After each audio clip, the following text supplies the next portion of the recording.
Past month, I did Bulgarian split squats every other day to see if it would benefit my running, my balance, leg size, leg strength, and to see if I would lose some weight. Here's how things went. On day one, I measured my legs and weight to see what our starting point was. The left leg, 22 inches. Right leg is just almost half an inch smaller, just over 21.5 inches. Our starting weight is just about 207 pounds. Then I did the first workout of the challenge, which was a max reps test for each leg. All right, I'm gonna start off by doing a max reps test to failure on the left leg.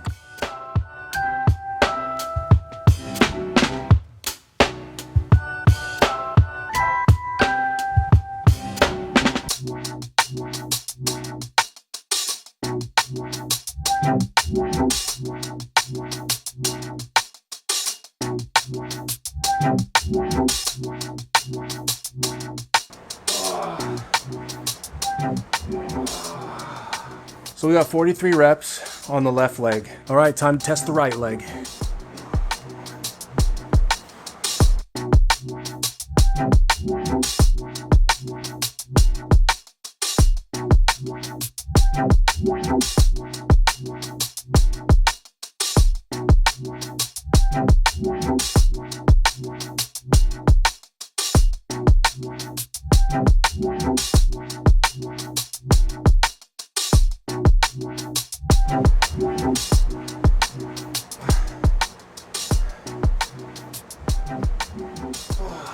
So that was 40 reps for the right leg. I probably could have done one more, to be honest, but I think that was pretty much hitting the max for me. As I do these Bulgarian split squats every other day, I won't be counting reps, and instead I'll simply focus on time under tension. I'll do 4 to 6 sets in each workout with 1.5 to 2 minutes rest between each set. I'll also try to mix things up by doing slightly different variations, like sometimes very slow and controlled tempo, and sometimes more explosive by doing Bulgarian split squat jumps. Let the challenge begin. On day 3, I was feeling good. I set my interval timer to do 4 sets of 30 seconds for each leg and got going. The first couple sets actually felt pretty easy, so I decided to do Bulgarian split squat jumps to make it more challenging. On day 5, my calves were feeling a bit tight, but other than that, felt good. I did 6 sets of 20 seconds. No cats were harmed in the filming of this video. On day 7, my legs were feeling a little fatigued because the day before, I had done a hard track session, but it wasn't too bad. Day 9 was the first day of the challenge that truly was a challenge for me. I was fasting that day, so I was really hungry and definitely not in the mood for Bulgarian split squats, but I did them anyway. On day 11, I decided to go to the track and combine my Bulgarian split squats workout with a sprint workout. I did 6 sets of split squats, 20 seconds on each leg. In the last 2 sets, I did explosive split squats to make it a bit of a plyometric workout, and then I did my sprints. On day 13, I was feeling tired. I had done a brutal 5x K workout that morning, and so once again, I wasn't really in the mood for the squats, but we gotta do what we gotta do. Then I reached the halfway point. Overall, I was feeling stronger. The only problem I had noticed is that sometimes I felt some pain and soreness in my knees, but the pains went away pretty quickly. Before I continue, I wanted to share why I chose Bulgarian split squats for this challenge. For one thing, you can easily do Bulgarian split squats at home, and you don't need weights, so you don't need a gym membership. And also, the Bulgarian split squat setup is pretty simple. All you need is a chair or an elevated surface to rest your back leg on. And Bulgarian split squats are really good for beginners because just about anyone can do them. They're very effective for building stronger glutes, quads, and hamstrings. Some would even say they're even more effective at building lower body strength than regular bodyweight squats. Since they're done with only one leg at a time, they're better for building balance and stability in each leg, while also fixing any strength imbalances you may have. And only 2 weeks into this challenge, I can say I have noticed these benefits. At this point, my stamina had increased enough to lower my rest time down from 2 minutes to just 90 seconds. I felt pretty great. Legs were feeling strong, and at the end of each set, I felt like I had more in the tank. On day 19, I was a little tired. I hadn't slept well the night before, but we got through it. Then on day 21, I was feeling strong again, so I started the workout with some Bulgarian split squat jumps. During the final days of the challenge, I continued to feel pretty strong, and I noticed it had become easier to balance on my right leg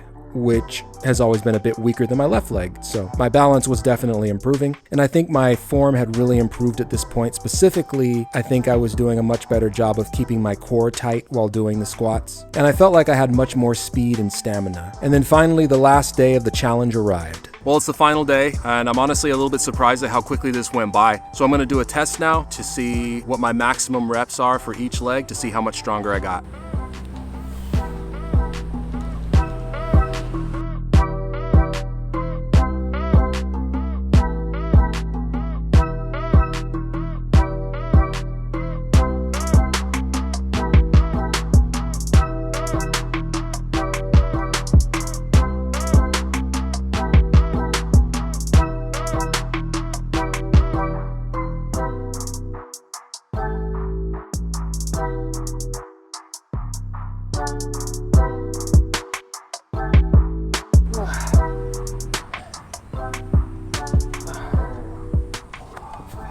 So I got 54 reps on the right leg, which was a 14 rep improvement.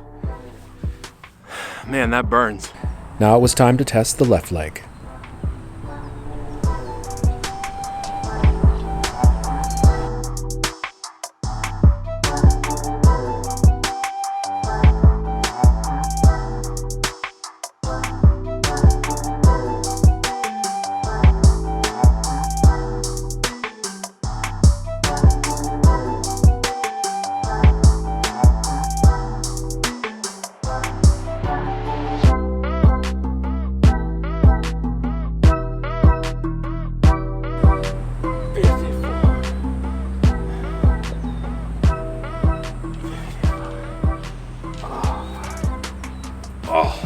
And we got 55 reps on the left leg, which is a 12 rep improvement. Then it was time to do the final leg measurements. On day 1, my left leg was about 22 inches. Today, I got about 24¼ inches on the left leg. But I think I may have measured a little too high on the leg, so I'll round it down to an even 24. On day 1, my right leg was about 21½ inches. Today, I measured 23½ inches on the right leg. Then I weighed myself and got exactly 205 pounds compared to about 207 pounds on day 1. So my legs grew about 2 inches and I lost about 2 pounds.